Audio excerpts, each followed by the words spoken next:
Chris here with another fresh tip for you all. In this video, we are going to continue our look at Gnosis the Scrollbearer from the new Mortarch of Necropolis box, which is that big old special character. This is a little guy, he's got holding the scroll, and we worked on the bone in the last video, and so now we're going to work on his little robe there. Flesh Terror's red, the Citadel contrast, the new Citadel contrast paint, and we're going to take a very generous helping of the color, and we're going to begin to apply this onto the model. Now, pretty much, we are going to move this around, being very, very careful as we work our way around, because we have completed taken the bone as far as we wanted at the moment. And because we have a fairly generous helping on the model, we are going to be able to move this all around, being very, very careful as we do. And if you do find that there are some areas where you're just kind of running out of contrast, go back to where you maybe have applied a little too much or it's pooling up, and draw that excess out and use that to continue moving the paint around. Pretty much I did that for this entire thing. There were some heavy areas and I pretty much just grabbed it and soaked it all up. Once it's dry, we're going to come in with Leviathan Blue. This is a Citadel contrast color. And basically we're going to do a 2-brush fade. Basically we're going to feather this color just a little bit here.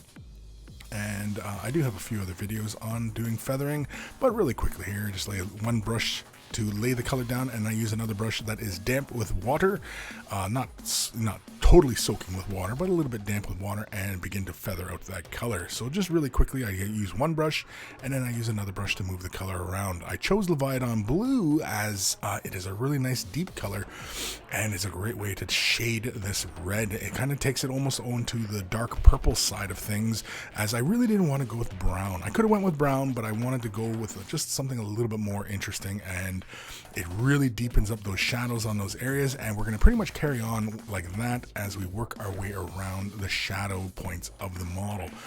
I also applied near the belt line here to create a little bit more separation from the bone and the robes. And as you can see, we'll set that aside, allow it to dry. It looks a little messy now, and I was like, I don't really care for that. So let's come in with some Mephiston Red. We're going to thin it down just a little bit with some Lamian Medium. And basically what we're going to do is we're going to just mix basically a 1-to-1 mix ratio, and we're just going to go for the high points. And actually I probably could have thinned this down just a little bit more, as really I kind of just wanted to slowly transition up, but if I had done it a little bit thinner, I would have probably ended up just glazing these highlights, creating, like, really fussing over these blends and just taking more time, and I really didn't really feel like doing that. So if you want to go in and really kind of create a really nice subtle transition in there, by all means, work many color blends in there.